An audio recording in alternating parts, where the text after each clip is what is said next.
This is a mix of all four fraction operations: addition, subtraction, multiplication, division. Each row is a different operation. These are addition, subtraction, multiplication, division. And then you've got two word problems at the bottom. We'll do one from each, and I'll just do the one on the right because it's the last and maybe it's the most advanced, who knows.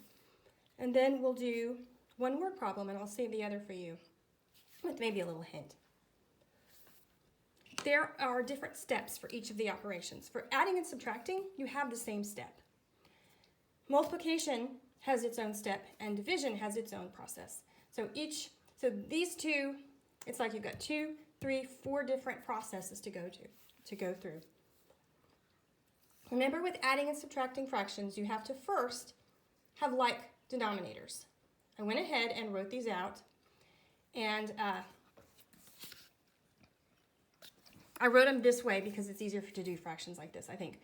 And I had the denominators of 12 and 18.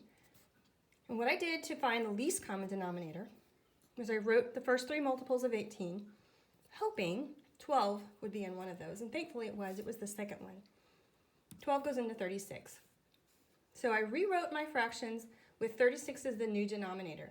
Now I can add them and see what I end up with. I have 33 plus 10 is 43 36. Oh, that is more than 1. Interesting. So I'm going to figure this out. So it would be 1 whole and 7/36 left over.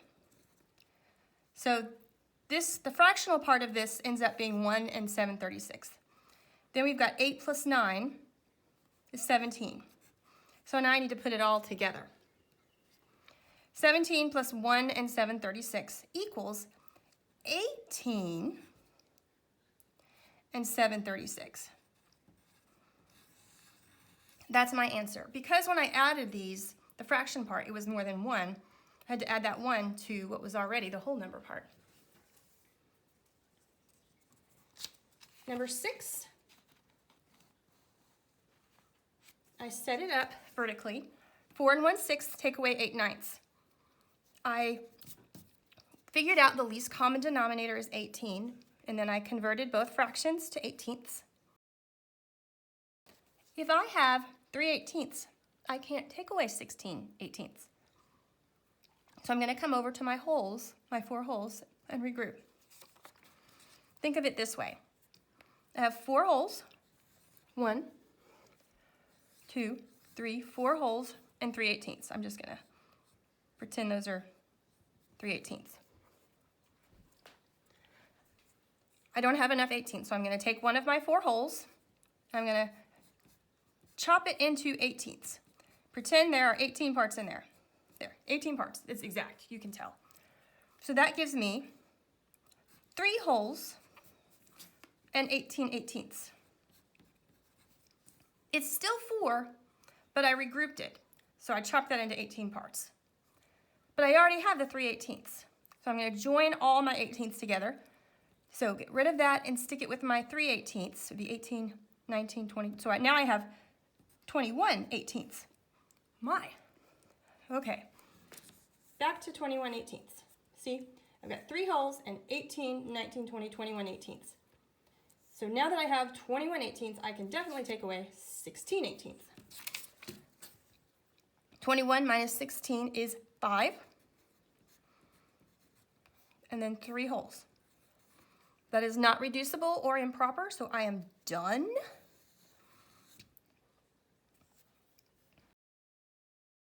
Now down to number 9. This is multiplication. The first step is converting mixed numbers into fractions. Now is where we would cross multiply. However, I see, unfortunately, that, not cross multiply, cross reduce, excuse me. Unfortunately, we can't reduce, so we've just got to deal with these big numbers. Blah. 8 times 2 is 16. Let's see, 53 times 7. 53 times 7. 35 to 67. Make sure. 7 times 3 is 21. 35 to 6. Okay. 371. my, that is not reducible. So I've got to go straight to conversions. Lovely. Get myself a little scrap paper. I'm going to do some long division. How many times does 16 go into 371? Let's see. I'm going to put it in mixed fraction form, so I actually am not going to put it, I'm not going to need that because I'm not going to put it in decimal form. I'll use my remainder as the fraction. 6 goes into 30, well, it goes into 3 0 times. It goes into 37 2 times because 2 times 16 is 32.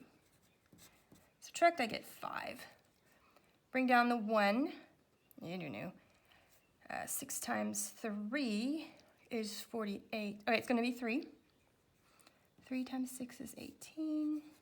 3, 4, yeah, it's 48. And I subtract, I have 3 left over. So my answer is 23 and 3/16.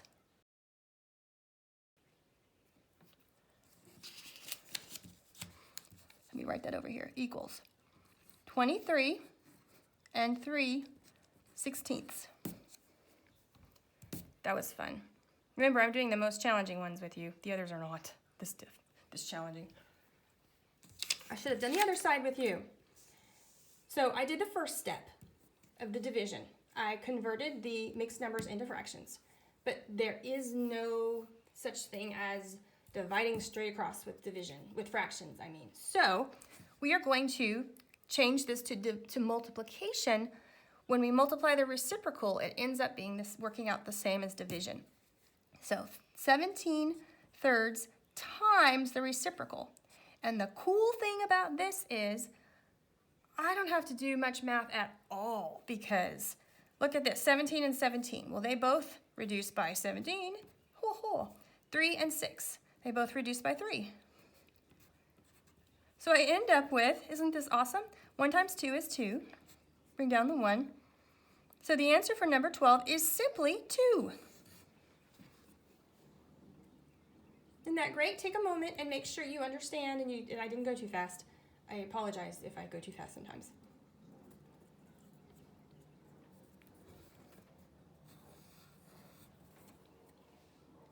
Finally, number 13. Jamie ran 3.5 miles on Monday, and I wrote that down. 3.5 miles on Monday. She ran half as far on Tuesday as she did on Monday. How far did Jamie run in all on Monday and Tuesday? So what we're doing is we're going to add what she ran on Monday with what she ran on Tuesday, and then we'll get how much she ran in all on Monday and Tuesday. But now I've got to figure out how I determine how much she ran on Tuesday. So Tuesday, she ran half as far on Tuesday as she did on Monday. So half of that. So whatever Tuesday is, it's half of Monday. So Tuesday will be 3.5. Well, let me just do this. 1/2 of 3.5. When I solve that, that'll tell me how much she did on Tuesday, whatever half of 3.5 is. I already know. Shh. So let's find out. 1/2 of 3.5. We will multiply this out.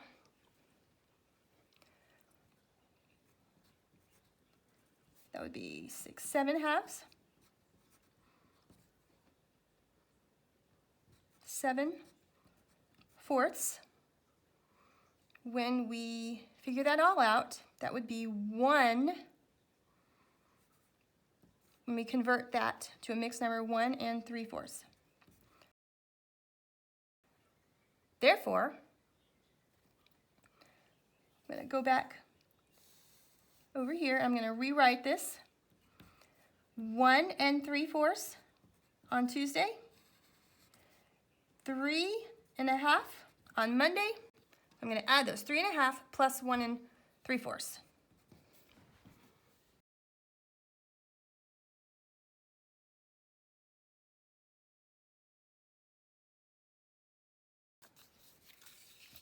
I'm going to rewrite this on this paper because I'm going to have to find like denominators.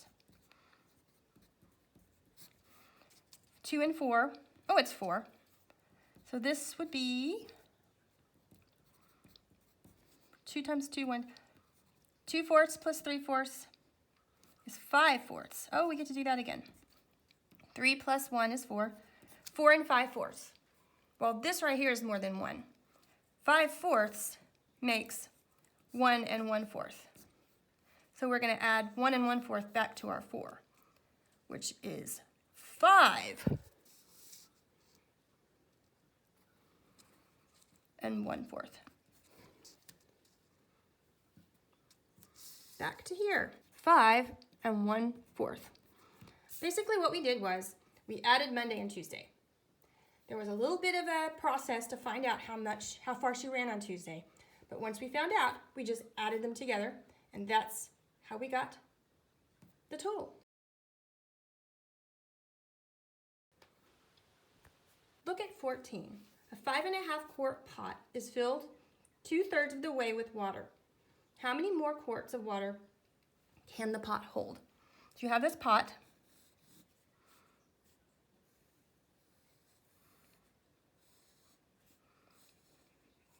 It's filled about 2/3 with water.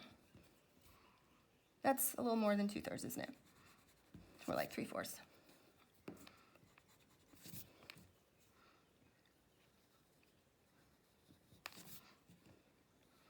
It's filled about 2/3 with water.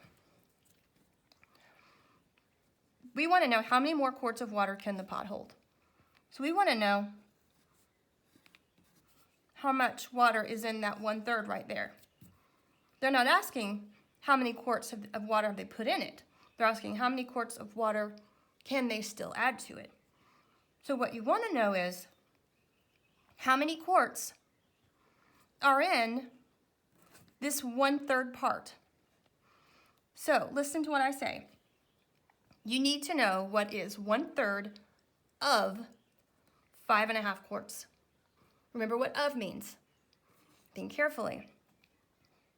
When you do, you simply write math to exactly translate the words that I'm saying. 1/3 of 5½. Because 1/3 of 5½ quarts will tell you how many quarts will fit right here.